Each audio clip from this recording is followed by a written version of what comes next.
My gosh. It's the weekend, guys. Happy Saturday. Now, yeah, it's a lot earlier than usual, so I don't expect any of you. I was going to say, I don't expect any of you to be here, but oh my goodness. Hey, girl. Hey, Christine. Welcome. What are you guys doing up so early? I'm literally having a candy hangover because, Halloween. Kids got way too much candy yesterday, as did I. Hey, my pal Sal, welcome so early. My little early risers. So exciting. I've already had breakfast and a cup of coffee. Now I'm on my second cup of coffee. Um, I just woke up, so yeah, be nice. Be nice. I got so excited yesterday regarding what I was yapping on about that I forgot to mention the sheath. Now, if you guys have been keeping tabs on all the legal documents dropped, you probably already heard, that the pictures of the sheath, supposedly the sheath, are finally released, right? And I have a lot to say about that. Before we get started, guys, welcome. Remember to please be respectful in the chat. You don't have to agree. Just be respectful. Come on, bro. We're old as fudge. Just let's just be respectful. We don't even have to like each other, okay? Yeah. That sheath, we've been waiting for this moment. The picture of the sheath. And it's looking like a brand new knife sheath. It's looking like a brand new knife sheath. I will post the pictures in the thumbnail when we are done here. If you, for those of you who have not seen it, right? But I'm zooming in, right? Like I have the pictures on my phone. I'm zooming in, and where is the red fluid? Where the hell is it? Where's the red fluid? There's like these teeny tiny speckles of maybe red stuff, but it's hard to tell. These tiny little speckles. What? How? How? This is a sheet that was supposedly found under Maddie Mogan. Under Maddie Mogan, right? This was a sheet that was in bed where two people were horrifically, brutally, violently attacked and unalived. And we have this sheath that just happened to be there chilling in bed, allegedly right underneath Maddie Mogan, and it's got little sprinkles of maybe red fluid. I'm sorry, what? By the way, guys, I have shown you my K bar that I had from when I was in the military in older videos, right? These sheets are like a foot long. They're like a foot long. And they kept telling us this was found underneath Maddie. This was found underneath Maddie. But I never really believed that, right? Because how would you have been able to see it? How would you have been able to see it if it was underneath Maddie Mogan, this mess that of a body, right? Because it was horrific. She'd been brutally attacked. And if it was under Maddie Mogan, you wouldn't have seen it until they moved the bodies. So that sounds like a lie from the get-go. By the way, when we go over the legal documents, it's like, I'm sorry, when did you actually find the sheath? Because they never really tell us. They say first that they saw it from the door. How did you see it from the door? If it was supposedly underneath Maddie. So we've already known that they were lying about that, right? It would have been completely soaked in red fluid. Okay, we've seen pictures of the mattress. There's red fluid there. And this is a foot long, freaking 12 to 13 inch knife sheath. It's like a foot long. And he just left it lying there. He just missed that while he was attacking people. Remember, all the lights were on when the crime was being committed because in the early days, we're like, oh, well, maybe, the adrenaline pumping and he was doing his thing and he was just so in the moment, so present that he wasn't paying attention to him losing the sheath. But then we found out that all the lights were on and that this was supposed to be a bloody fucking mess of a murder scene. And we got this foot long fucking sub sandwich of a sheath over here with little fairy dust of red fluid. And honestly, I don't even know, Christina. Welcome, guys. Welcome, Mermaid. Welcome, Christina, and Emily. Is it part of the leather? Because it's hard to tell. It's hard to tell. This foot long would have stuck out, right? Welcome, Teresa. Welcome, Kelly. Welcome, guys. Sorry if I missed you guys in the chat. Any of you guys? Like, it would have stood out like a freaking sore thumb. But no, we're the conspiracy theorists for saying that this is very shady. And now that this long-awaited picture has been finally released, it's like, wait a minute. Where's the red fluid? Right? This is supposed to be a criminal, allegedly Brian Koberger, who went in there, unalived 4 people. A lot of them were large people, athletic people. Ethan was big. He cracked their skulls, right? He injured their skulls. He carved their bodies, basically. And he didn't have any cuts on himself, no wounds on himself, didn't cut the blankets, didn't cut the mattress, didn't leave a speck of DNA, a speck of his own DNA, a speck of red fluid, not a hair of his own at the crime scene. But we're supposed to believe that he's so smart. He did none of that. But at the same time, he's so stupid that he left a sub sandwich chilling under Maddie. Bro. Right?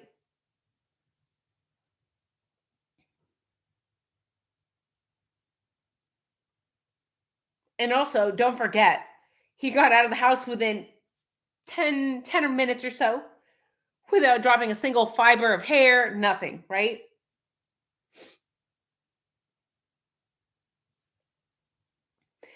Except for one tiny skin cell that was allegedly found on this teeny tiny little snap button. That is touch DNA, by the way, touch DNA. And it matters that it's touch DNA. Why? Because remember, in military courts, they don't allow touch DNA to be used to incarcerate somebody for 3 fucking years or at all. It's touch DNA, right? Most courts around the globe do not allow the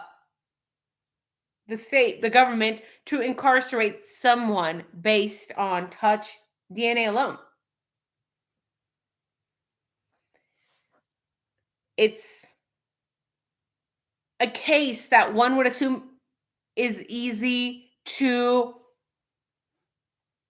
fight. What the hell, Ann Taylor? What the hell? And I agree with Psycho Stench, right? That was my initial thought.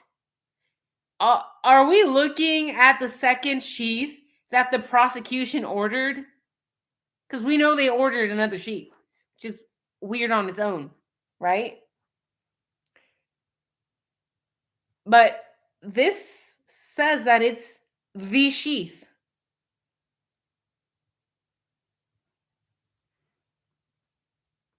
This case was easy to fight. It just makes me wonder, is this some sort of psychological test? Is this a psyop? Are they trying to see what part of society has any common sense left? Or maybe it makes me wonder more about the the theory of him being undercover, right?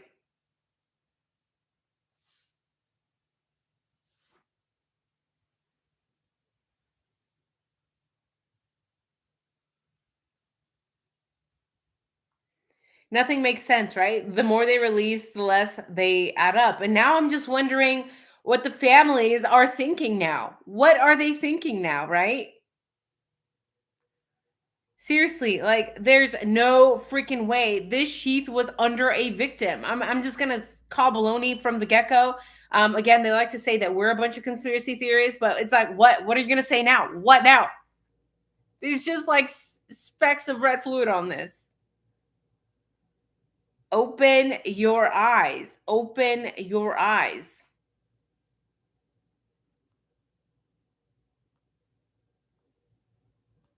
Like when I saw this picture, I literally cackled because there ain't no mother fudging way. There's no way. And I find it odd that they haven't released pictures of the Sheath on the bed. Maybe we'll get it. Maybe, but I doubt it. Again, when you enter a crime scene before you even start moving bodies, you're supposed to be taking pictures. And supposedly, if this was found later on, the Sheath under Maddie, there should be pictures of the Sheath on the bed. Where are they? Where are the photos of the Sheath on the bed? Why is this Sheath so clean? Because again, this was under a person, a dead body. A body, by the way, that was laying on a blood soaked mattress and covered in a blood soaked mattress. And we have to think outside of the box, right? It doesn't make sense to me how he left the house allegedly with the knife without having a sheath. How are you holding a bloody knife in his hand and you just leave? If so, there would be a blood trail, right? Or did he just put it in his pocket? Did he just put it in his pocket? Either way, he would have known and noticed that he was missing his sheath right away. But again, we already know that Payne ordered a sheath from Amazon, right? Or sorry, not Payne, Gilbertson. He ordered one, right? Did he order a K-bar too? I think he did, right? And if you're gonna I don't know, if you're gonna plant a sheath, why wouldn't you at least try a little harder and add more red stuff?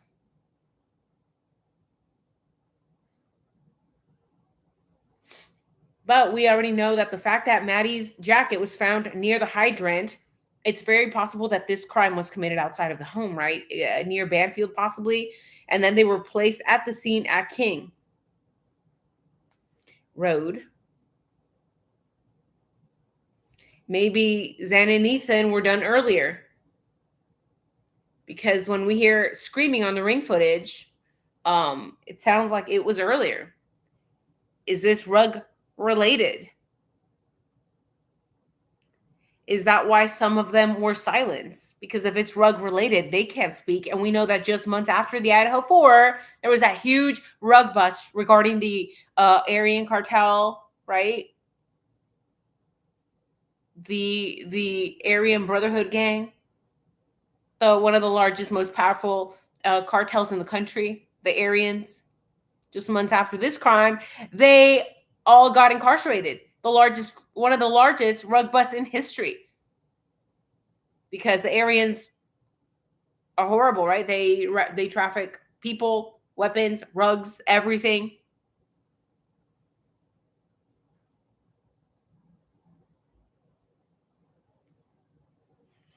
Okay. We've also heard the guilters say that the house is not covered in red fluid because the mattress soaked it all up. The mattress soaked it all up, Nika. Obviously, that's why the house isn't covered in red fluid, because the mattress soaked it all up. Well, then explain to me why the sheath is so clean on a red fluid soaked bed. See, it doesn't really make sense when you think about it like that, right? Psycho says, look up Molly Circle Friends. There's your answer to this case, right? But the problem is that it's not just Molly that's shady here. It's a lot of the parents. It's a lot of the sisters, a lot of the family members that have shady ass friends. I mean, we've heard Samantha Nelson, the biological daughter of Steve Gonsalves, say that she's worried or she's afraid to know where she comes from. In my opinion, she was referring to the connections of Steve G. So yeah, it's not just Molly, right? They all are shady as hell, in my opinion, right? Um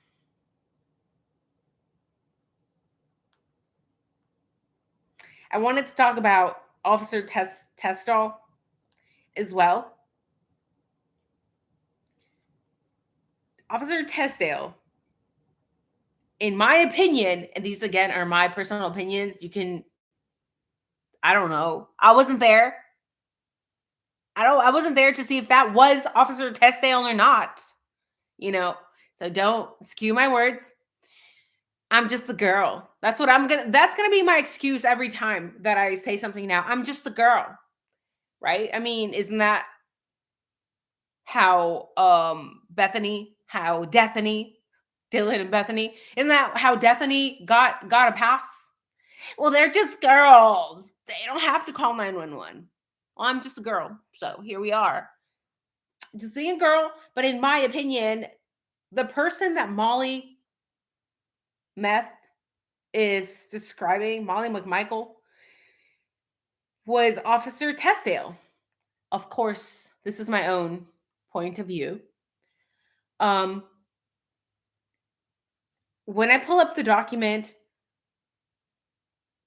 typed up by Officer Tesdale, it says, on November 12th, 2022, at about 2100 hours, I began an overtime shift for a plainclothes detail on the University of Idaho campus and related areas. This patrol was for minors in possession and consumption of alcohol, along with other alcohol drug offenses. During this patrol, I and the other officer with me, Officer Rosendhal. Oh, Rosendhal only had our body-worn cameras. We were operating out of the Moscow PD Ford Fusion, which I drove throughout the entire detail. This particular department vehicle did not have a dash camera. How convenient. How convenient for Officer fucking Testale and Rosendhal to get a car without a dash camera or any other recording device. How convenient.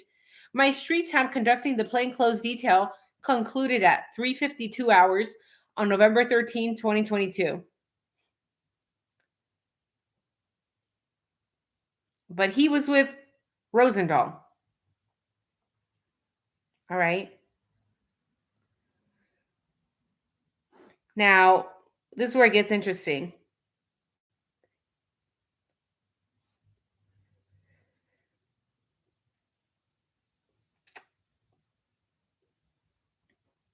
This is where it gets interesting, right? Because they were literally taking the same loop over and over and over and over and over and over again, right? And he says, each time we patrol this area, I drove the same route. Okay, so yeah, he's doing loops. He's doing loops. And they changed their time, right? Because he says to his recollection. So again, something we can't verify. To his recollection, to his thoughts. He says, yeah, it was probably around 2 or 3 on November 13, 2022. But we know that's bullshit because we've already seen the camera footage and it was not from 2 to 3. Because there's no car in any of the footage that looks like the car that they were driving, like the patrol car, like the Ford Fusion in any of the footage. In the document, he also mentions that he saw an SUV with its tail lights on. The only SUV that could have been there that Officer Tesdale is describing is the SUV belonging to Molly Meth Michael. Molly Meth Michael, right? Because we know that she had allegedly pulled in to deliver the food. And she did mention that she had not turned off her vehicle. She had said that her vehicle was on the entire time.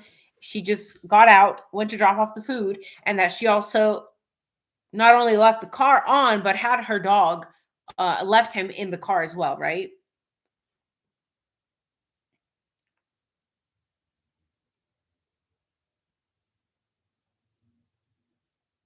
She says she didn't turn off her car because she felt uncomfortable.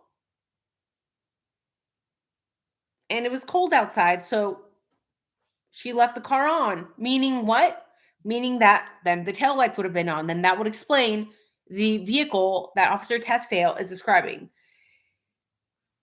Now,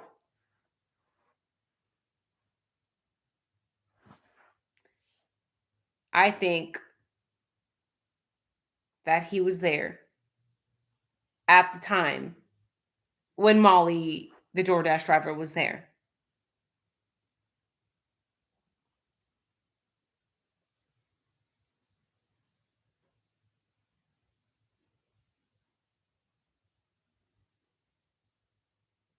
But we know that Officer Tesdale saw other people, right? I'm scrolling through the document now, and this is what he says.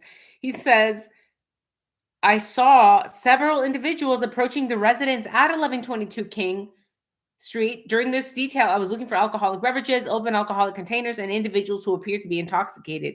I observed the individuals as I drove past, but I did not see any reason to contact them for our related patrol. I recall my view of the individuals being obstructed by vehicles and brush on the east side of the parking lot for 1122 King Street. Individuals were walking close a vehicle which was parked in the northwest corner of the lot. As I turned onto Queen Road and traveled west, I continued to view the individuals. I just think it's very strange that Officer Testale remembers this vehicle that was parked with the lights on, and also there's all these weird people that are walking towards 1122, and he's not stopping them, right?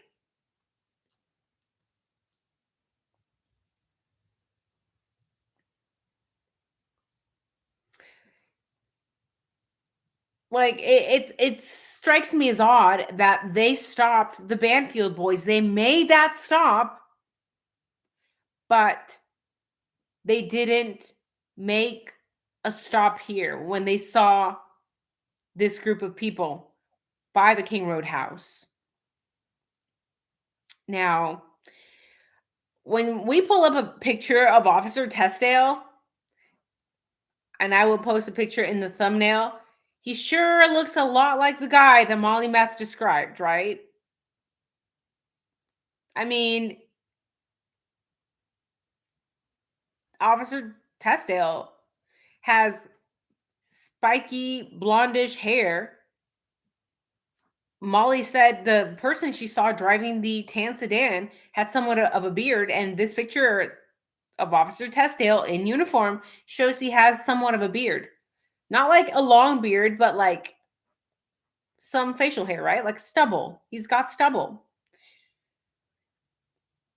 She described seeing somebody between ages late 20s, early 30s, and this guy looks to be right around there.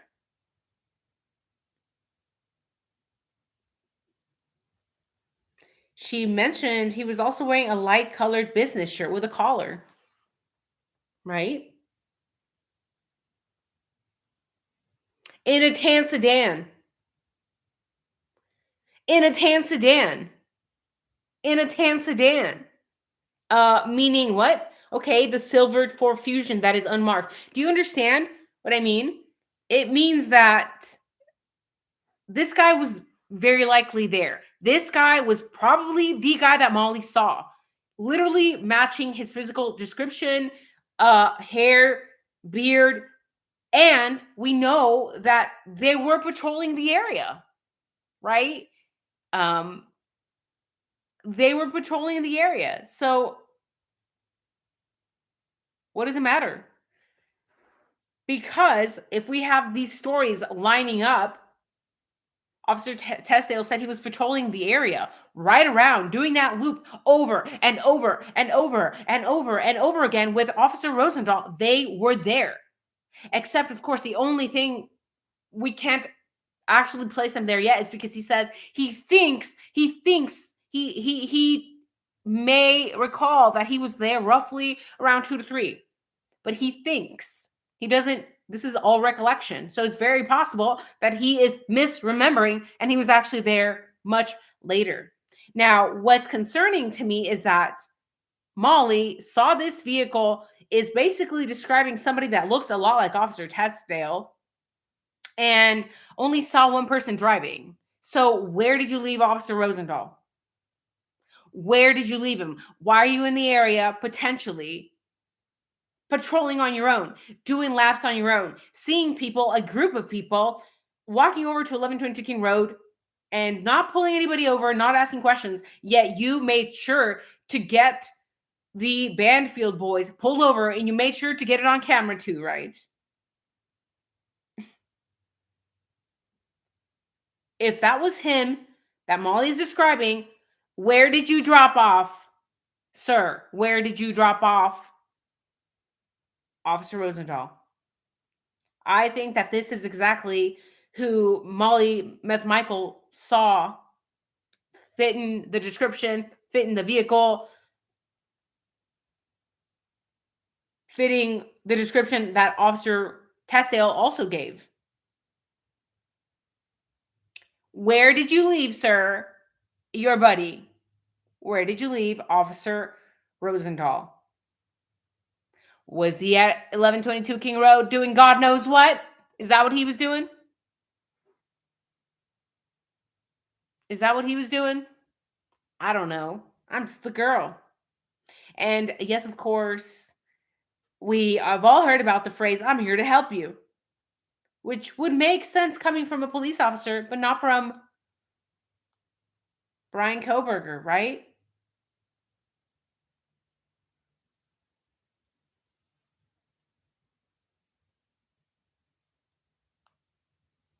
And it's already been established that they were still in their neighborhood much later and still making passes. So which car is theirs and which car is suspect vehicle one?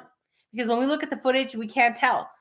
It just comes across like they're lying about it. I think this is absolutely him. The hair, the beard, the light colored blonde. Is that not weird just in itself? You're driving around constantly in a loop. One thing is for you to be out there, you're supposed to be patrolling. Um, you're supposed to be patrolling. You're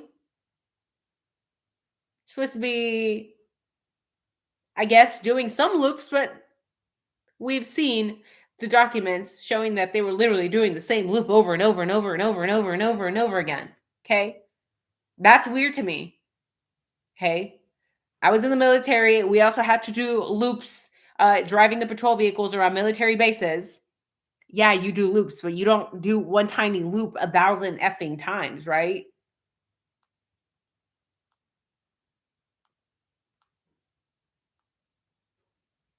All I know is that the Sheath looks way too clean for me. Um,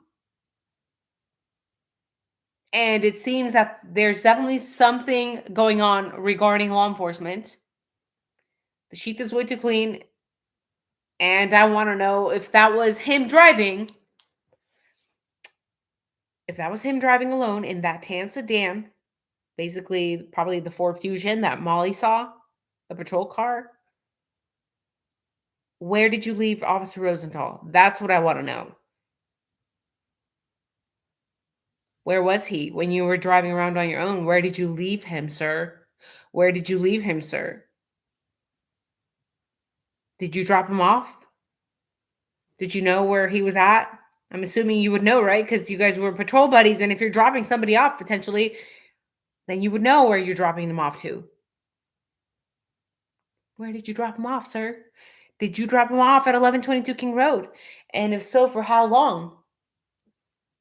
Then that would fit the I'm here to help, right? I'm here to help.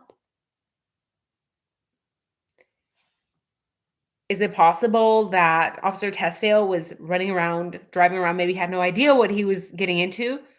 Maybe he was a lookout and he dropped Officer Rosendahl at 1122 King Road.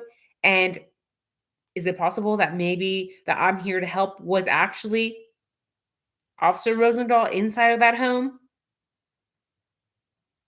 Right? And I agree with you, WB, right? It's very possible that there was more going on that time, because why continue to circle time and time and time again? That alone should stick out like a sore thumb. And if they're supposedly patrolling, why aren't you stopping all of these people that you saw and mentioned in the documents that were allegedly headed towards King Road? You didn't stop that group of people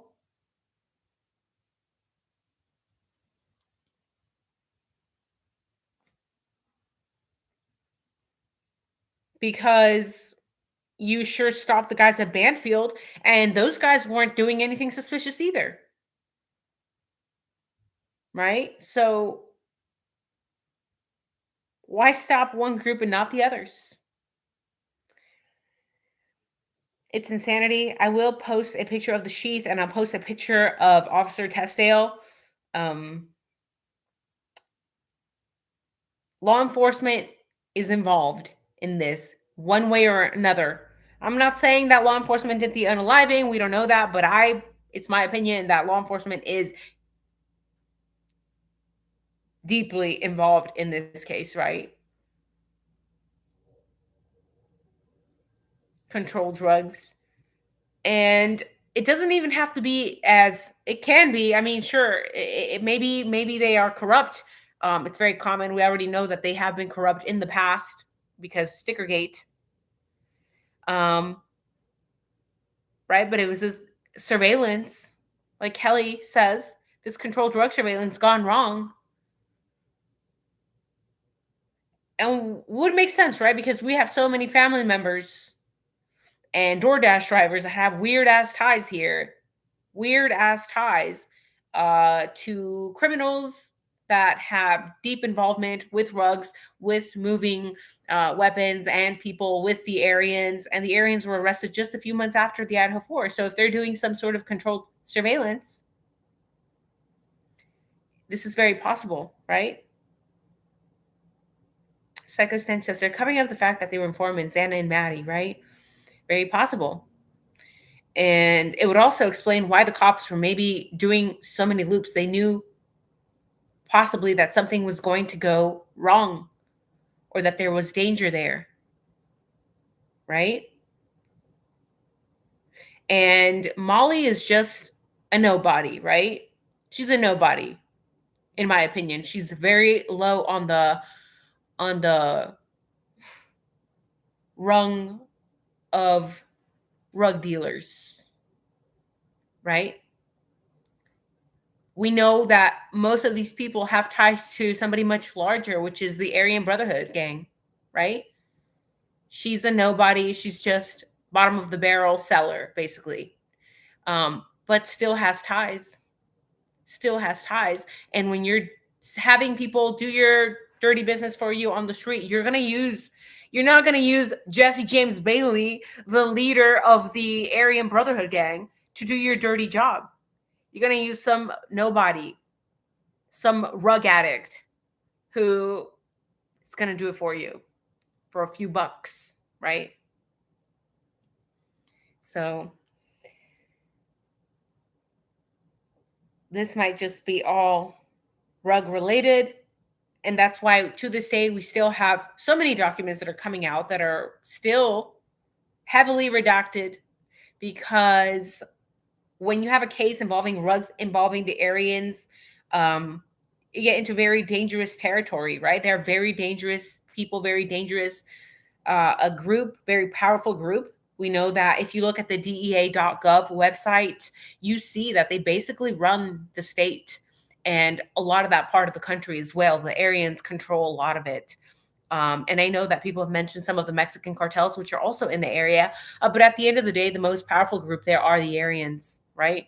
Which is why One of the largest rug busts in history, post IDAHO4, involved the Aryans. They move everything. They move everything. Again, they traffic guns, people, weapons. So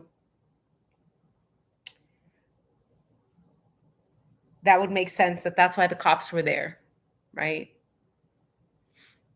So thank you guys for joining me in today's live. By the way, let me know how you guys feel about the length of the videos, because I had a few people saying that they prefer the videos to be like no longer than 20 minutes. Let me know, because I can do that. If you guys want them to be shorter, I'll just make more videos and they'll just be shorter. I'm still going to make long videos, technically, right? But if you prefer shorter videos, maybe 15 to 20 minutes, I'll do that. That being said, most of my time, like this video would be way shorter if I didn't have a chat. So keep that in mind, right? If my videos are going to be 15 to 20 minutes, I'm not going to be reading off the chat. Just so y'all know. Let me know what you think about this. Let me know your thoughts on Officer Testale. Why was he potentially driving around doing loops outside of 1122 King Road? And Molly didn't say she saw somebody else in that vehicle. So that would mean that he was potentially riding around by his lonesome. So where was Officer Rosendhal? Just call him Rosie. Thank you guys for joining me on a Saturday morning. I'm not even awake yet.